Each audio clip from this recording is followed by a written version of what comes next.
tahu kan dia suka hijau kan? Akhirnya dapat hijau. Okay.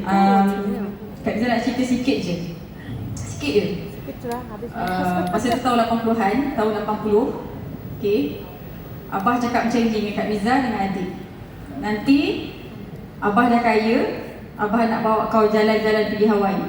Hawaii. Masa Abah cakap tu, kita orang tengah makan keripik expired yang orang buang. Kita orang tengah kutip sampah-sampah untuk jual, recycle.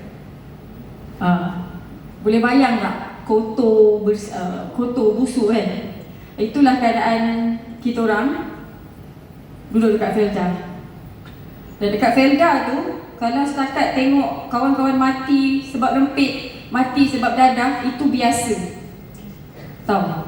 Tapi macam mana daripada orang yang boleh cakap miskin, kan, tak ada harapan pun dalam pelajaran, tapi boleh jadi engineer, senior engineer, riliskan produk satu dunia. Lepas tu boleh pergi Hollywood, Dallas, Texas, Arizona, Scottsdale, Phoenix, New York, Mexico, Miami, Paris, Sweden, Dominican Republic, Puerto Rico.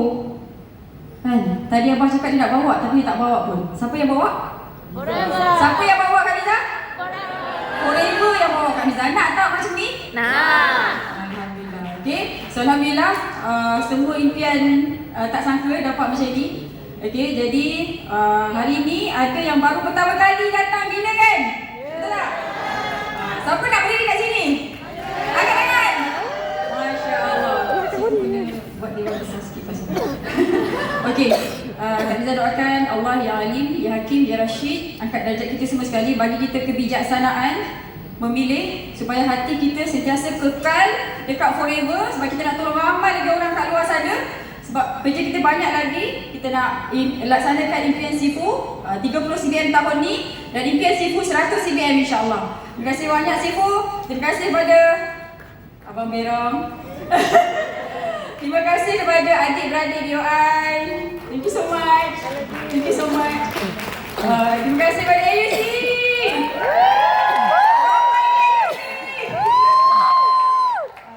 Alhamdulillah, terima kasih banyak. JD, Mr. Eddie, Mr. Lloyd, thank you so much. Okay. Minta maaf salah-salah Kak Liza dan AUC, Abang Biro juga. Sifu, Simu, thank you so much. Thank you so much. Thank you so much. Okay, so kita jumpa next dinner. InsyaAllah akan ada lebih ramai lagi PCM dan semua sekali insyaAllah. Assalamualaikum warahmatullahi wabarakatuh. Percaya hidup penuh keajaiban.